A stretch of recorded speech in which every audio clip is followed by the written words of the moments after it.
Bien, monsieur l'abbé, bonjour. Bonjour monsieur. Merci de nous accueillir à Courtalin, donc à l'Institut du Bon Pasteur.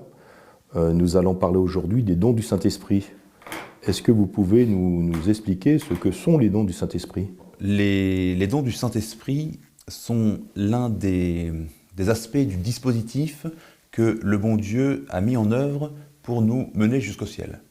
Le bon Dieu a utilisé beaucoup de moyens, les vertus, la grâce, et parmi ces moyens, donc, les dons du Saint-Esprit.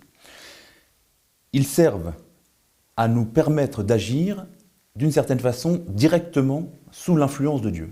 Lorsque nos vertus, nos efforts, même les vertus surnaturalisées ne suffisent pas dans certains cas, à cause de la difficulté d'une épreuve, à cause de la profondeur des choses que Dieu veut nous faire comprendre, eh bien Dieu, d'une certaine façon, intervient directement pour nous aider à nous mener jusqu'au ciel. Et ce sont des secours de la même façon, voyez-vous, que une maman, lorsqu'elle veut apprendre à son enfant à marcher, eh bien, au début, elle doit lui tenir les mains pour l'accompagner, de la même façon aussi qu'un professeur qui veut enseigner à son élève, eh bien, dans les premiers temps, va lui faire des exercices, va même intervenir et va réaliser quelque chose avec lui pour l'aider à avancer. Et donc, ces dons du Saint-Esprit, est-ce qu'on peut considérer que ce sont des effets qui sont produits en nous?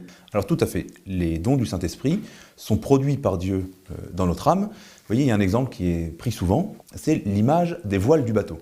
On dit les 7 dons du Saint-Esprit sont comme les voiles d'un bateau. Le bateau, on peut le faire avancer dans la mer avec des rames. Alors, si on a beaucoup de rameurs, si on rame très loin, et très fort et très vite, on peut avancer. Mais ça va toujours moins vite que le vent qui souffle dans les voiles. Dans la vie surnaturelle, il faut bien se rendre compte que par nos propres forces, nous sommes tout à fait incapables de faire le moindre pas qui ait une valeur divine, le moindre pas qui ait une valeur de salut. C'est Dieu qui doit agir en nous et qui doit nous faire agir pour poser des actes qui aient une valeur surnaturelle, donc qui dépassent notre propre nature, et ainsi nous faire aller vers lui, aller jusqu'au ciel. C'est le souffle du Saint-Esprit qui gonfle les voiles. C'est le souffle du Saint-Esprit. Et qui nous permet d'avancer plus vite. Exactement. Mais le Saint-Esprit, le souffle du Saint-Esprit n'est pas comme le vent, disons, uniforme, avec différentes forces. Le souffle du Saint-Esprit a des facettes infinies et qui se réalisent dans notre âme de ces façons différentes qu'on appelle les dons. Si la Trinité habite en nous, habite en notre âme, pourquoi avons-nous besoin des dons du Saint-Esprit? Alors, justement, la Trinité habite en notre âme par la charité, par cette vie intime de Dieu qui vient en nous, mais elle agit en notre âme de façon multiforme. D'ailleurs, lorsqu'on dit que le Saint-Esprit agit par ses dons, c'est aussi toute la Trinité qui agit. Mais ce sont des actes qui correspondent mieux à l'action du Saint-Esprit, à ce souffle qu'est l'Esprit Saint. C'est pour ça qu'on reconnaît là, dans le travail des dons, dans les actes posés grâce aux dons du Saint-Esprit, quelque chose qui est plus propre au Saint-Esprit.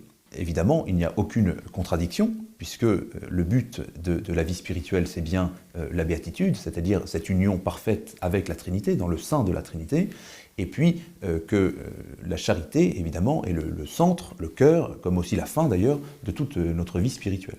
Alors saint Thomas nous dit qu'on ne peut pas se sauver sans les dons du Saint-Esprit. Est-ce que ça revient à dire que l'homme ne peut pas se sauver seul, sans les secours divins? Eh bien que saint Thomas d'Aquin a tout à fait raison. Les dons du Saint-Esprit sont simplement un aspect de l'action de Dieu dans nos âmes par lequel il nous élève au-dessus de notre nature. Et si l'on sait par ailleurs que par nos propres forces, on ne peut pas atteindre le salut par nous-mêmes, alors on en conclut que les dons du Saint-Esprit sont nécessaires. Pour monter vers le ciel, spirituellement, il faut être tiré par quelqu'un qui est plus haut que nous, par quelqu'un qui est déjà dans cette vie qui dépasse notre nature, c'est ce que signifie le surnaturel, à savoir il faut que ce soit Dieu qui intervienne pour nous mener vers lui. C'est ça le fond finalement de l'action de Dieu pour le salut.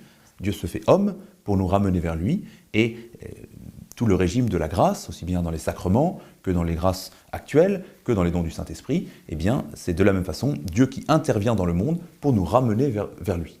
Vous voyez, de façon très concrète, on prend souvent des résolutions. À l'avant, au carême, au début de l'année, on prend des résolutions, et puis en général on a du mal à les tenir. Ce qui est bon signe parce que ça veut dire que c'est véritablement un effort qu'on essaye de fournir. Et alors souvent, on pourrait se dire, voilà, je vais tenir ma résolution, et une fois que j'aurai réussi à tenir cette résolution, alors je pourrai m'occuper d'une vie plus intime avec Dieu, de choses comme l'oraison, comme la contemplation, comme la méditation, ou comme l'assistance à la messe. Alors que c'est exactement le contraire. Ce qu'il faut faire, c'est, par une plus grande intimité avec Dieu, dans notre vie spirituelle, en laissant davantage Dieu agir dans nos âmes par les dons du Saint-Esprit. Il faut apprendre à laisser Dieu agir, laisser le Saint-Esprit agir dans nos âmes et dans notre vie chrétienne à chacune de ces étapes et tout au long de notre progression. Donc en fait, vous êtes en train de nous décrire une logique d'abandon total. Se remettre dans les mains du bon Dieu. Alors voilà. Et ne pas vouloir systématiquement tenir le manche, comme trop souvent on a tendance à le faire. Tout à fait, c'est l'erreur classique de tout chrétien, c'est finalement de s'attribuer à soi-même, ou de chercher en soi-même le point de départ et la réussite de sa vie spirituelle. Ce qui est toujours un échec, évidemment. Nous sommes appelés dans l'éternité à une vie surnaturelle qui dépasse toutes les forces possibles de notre nature, et donc nécessairement, nous devons laisser Dieu agir en nous dans toutes les occasions. Alors ces dons du Saint-Esprit, combien sont-ils ? Il y en a 7. Ce qui me semble intéressant de souligner, c'est le rôle de ce chiffre 7. Parce que, vous le savez aussi, il y a 7 sacrements. Il y a par exemple... les 7 demandes du Notre Père, les 7 dernières paroles du Christ sur la croix. Les 7 douleurs de la Sainte Vierge, les 7 jours de la création, les 7 fils de Job, etc., etc. Alors, ce chiffre 7, dans la Sainte Écriture, comme d'ailleurs les autres chiffres, évidemment, a une signification particulière.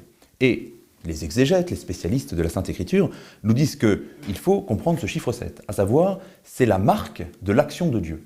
Le 7, c'est un peu la signature de Dieu. Et le fait qu'il y ait 7 dons du Saint-Esprit, évidemment, correspond tout à fait à cela. Dieu agit dans nos âmes selon ces 7 modalités que nous distinguons, d'après un passage d'Isaïe qui énumère ces dons. Ces dons du Saint-Esprit, est-ce qu'ils s'ordonnent de façon particulière ? Alors tout à fait. Les 7 dons du Saint-Esprit ne sont pas simplement une liste, mais peuvent se diviser selon l'aspect de notre vie spirituelle qui est en jeu.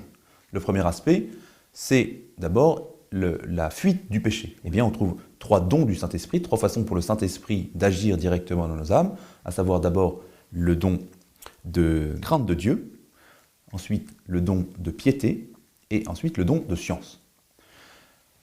Le deuxième aspect de notre vie spirituelle, c'est l'aspect, disons, de l'intelligence pratique qui va nous aider à progresser dans la vie spirituelle, à prendre des décisions importantes pour nous mener sur le chemin du ciel.